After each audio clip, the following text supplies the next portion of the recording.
इसमें किस फल की प्राप्ति होती है। बोलो जय श्री कृष्ण चंद्र भगवान की जय। अभी हम तुलसी दल से अर्चन भी करेंगे और तुलसी दल हमने कल ही एकत्रित कर लिया था। आज इतवार का दिन है, इसीलिए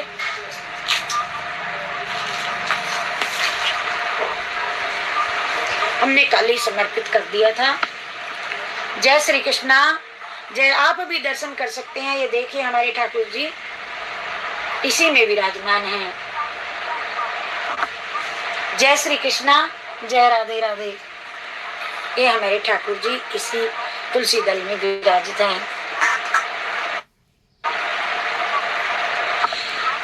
अब लोमस जी ने कहा पूर्व काल की बात है, चैत्र मास की पाप मोचनी अप्सराओं से सेवित चैत्ररथ नामक वन में जहां गंधर्वों की कन्याएं अपने किंकरों के साथ बाजी बजाती हुई विहार करती हैं, मंजू घोषा नामक अप्सरा मुनिवर मेधावी को मोहित करने के लिए गई। वे महरी सूर्य पर ही ठहर गई और सुंदर ढंग से वीणा बजाती हुई मधुर गीत गाने लगी। मुनि श्रेष्ठ मेधावी घूमते घूमते उधर जाने के और उस सुंदरी अप्सरा को इस प्रकार गान करते हुए देख सेना सहित कामदेव से परास्त होकर के बरबस मोह के वशीभूत हो गए। मुनि की ऐसी अवस्था देख मंजू घोषा उनके समीप आई और वीणा नीचे रख करके उनका आलिंगन करने लगी। मेधावी भी उनके साथ रमण करने लगे। रमण करते हुए उन्हें रात और दिन का कोई भान नहीं रहा। इस प्रकार मुनि जनोचित सदाचार का लोप करके अप्सरा के साथ रमण करते हुए उन्हें कुछ दिन व्यतीत हो गए। बहुत दिन हो गए। मंजू घोषा देवलोक में जाने को तैयार हो गई। मैं जाती हूँ। जाते समय उसने मुनिश्रेष्ठ मेधावी से कहा, ब्राह्मण अब मुझे अपने देश जाने की तो आज्ञा दीजिए। मेधावी बोले, देवी जब तक अभी तक तो सवेरा ही नहीं हुआ है। जब तक सवेरे की संध्या न हो जावे तब तक मेरे पास ही ठहरिए। अप्सरा ने कहा, विप्रवर अब तक ना जाने कितनी संध्याएं चली गई, मुझ पर कृपा करके बीते हुए समय का विचार तो कीजिए। लोमस जी कहते हैं, राजन अप्सरा की बात सुनकर के मेधावी जी के नेत्र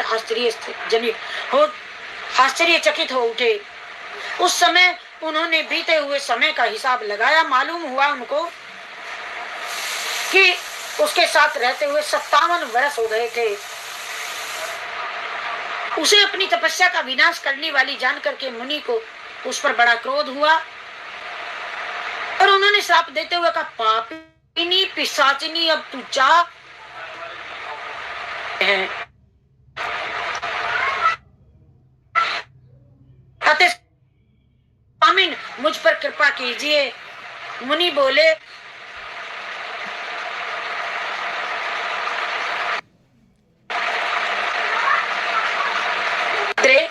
मेरी बात सुनो, ये शाप से उद्धार करने वाला है, क्या करूं?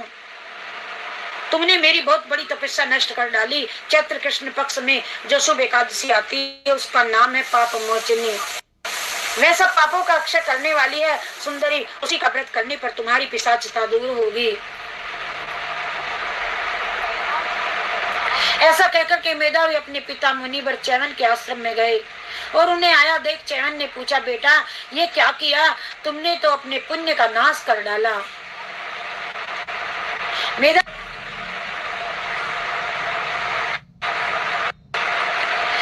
मेधावी बोले, पिताजी मैंने अप्सरा के साथ रमण करने का पातक किया। कोई ऐसा प्रायश्चित बतलाइए जिससे पाप का नाश हो जाए। में जो पाप मोचन एकादशी होती है उसका व्रत करने पर पाप राशि का विनाश हो जाएगा। और पिता का यह कथन सुनकर के मेधावी ने उस व्रत का अनुष्ठान किया और इससे उसका पाप नष्ट हो गया और वे पुनः तपस्या से परिपूर्ण हो गए। इसी प्रकार मंजू घोषा ने भी उस व्रत का पालन किया। पाप मोचनी का व्रत करने के कारण वह पिशाच योनि से मुक्त हुई और दिव्य रूप धारिणी श्रेष्ठ अप्सरा होकर के स्वर्ग लोक में चली गई। राजन जो श्रेष्ठ मनुष्य पाप मोचनी एकादशी का व्रत करते हैं उनका सारा पाप नष्ट हो जाता है।